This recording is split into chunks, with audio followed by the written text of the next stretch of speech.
My name is Little Fourkiller, and I am 10 years old. I am named after my father, Fourkiller. I lived with my family in other Cherokee on what was known as Shoal Creek. We lived in a good-sized log house with a wood floor and had a smokehouse and a corn crib. We had cows, pigs, and even horses. My mother often sent me to work in the garden. We grew corn, beans, pumpkins, and sweet potatoes. We also had many fruit trees. When I wasn't working with my family on the farm, I would go into the woods and collect firewood, or join my brother and his friends to hunt for deer and turkey. We also had traps in the river to catch fish and gather nuts from the chestnut trees around our farm. When I went to the river, I always brought back some river cane for the women to weave into baskets. There were other Cherokee who lived on Shoal Creek, including my father's friend, Walaska. Walaska was known for hunting eagles and always wore their feathers. He had 6 children, including a handsome daughter. We often visited with the other Cherokee along the river, or traveled to the nearby villages of Pine Log or Hickory Log. When we got together, we would trade, attend ball plays, or listen to one of the traveling preachers. The whites had been teaching us about their God. One of them, our neighbor Mr. Reinhardt, was a Methodist, and he often talked about not working on the Sabbath.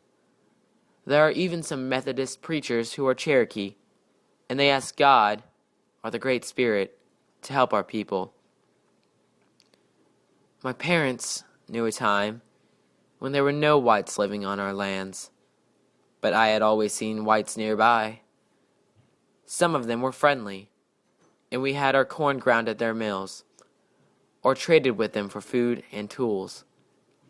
The white government gave the Cherokee hoes and plows to farm, and looms and spinning wheels to make cloth. We still speak our language, but had learned English so that we could get along better with the whites. I would hear the elders talk about how we needed to change our ways so that the whites would not make us leave our lands. Not long ago, my father, Fourkiller, called to me one day. He sounded upset. He said that the soldiers were coming to take us away. I was scared, and Father told us to hide in the woods. We finally heard a whistle and a call for us to come. We came out of the woods and saw Father talking with Mr. and Mrs. Reinhardt. Father gave the keys to our cabin to Mrs. Reinhardt and told us that Mr. Reinhardt had offered to go with us to make sure we were safe. We packed up a few belongings and followed Mr. Reinhardt on a trail through the woods.